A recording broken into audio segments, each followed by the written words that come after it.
کبھی کبھی میٹھی گفتگو کر کے لوگ آپ کو عزت نہیں دھوکہ دے رہے ہوتے ہیں۔ وہ بلندی کس کام کی جس پر انسان چڑھ کر انسانیت سے ہی گر جائے۔ اعتبار ایک روح کی طرح ہے، اگر ایک بار چلا جائے تو پھر کبھی لوٹ کر نہیں آتا۔ ایک سلجھا ہوا انسان بلا وجہ کڑوے اور تلخ لہجے میں بات نہیں کرتا، اس کے پیچھے کوئی کہانی ہوتی ہے۔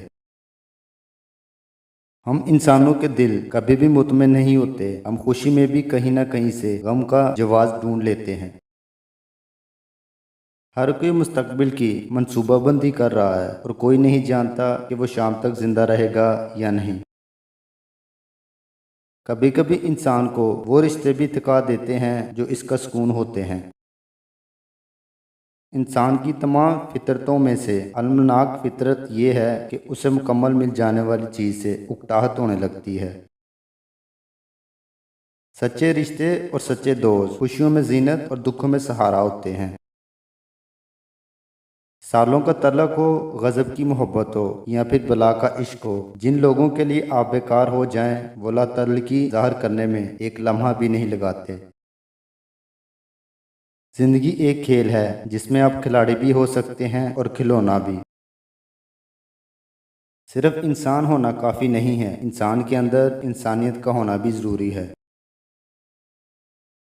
خامیاں سب ہی میں ہوتی ہیں مگر نظر صرف دوسروں میں آتی ہیں۔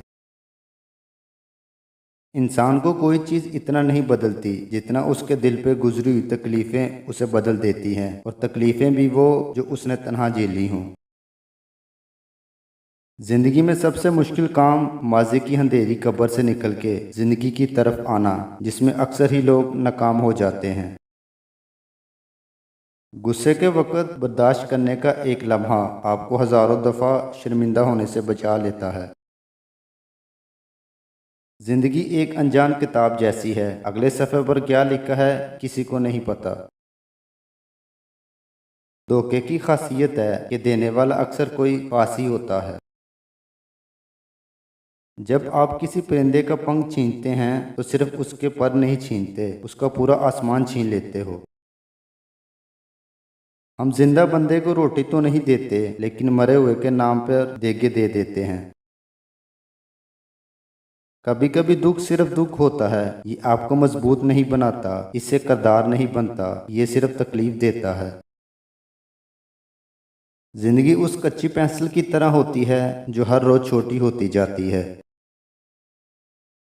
کچھ لوگ اس لیے بھی درد کی شدت برداشت کرتے رہتے ہیں کہ انہیں معلوم ہوتا ہے کہ اگر وہ کبھی رونا بھی چاہیں گے تو کوئی ان کو دلاسا دینے کے لیے موجود نہیں ہوگا۔ عورت جب مرد سے جان چھڑانے پہ آتی ہے تو وہ مرد کی ہر بات ٹھکرانے لگتی ہے، پھر وہ مرد کی محبت اور چاہت سے بھی بیزار ہو جاتی ہے۔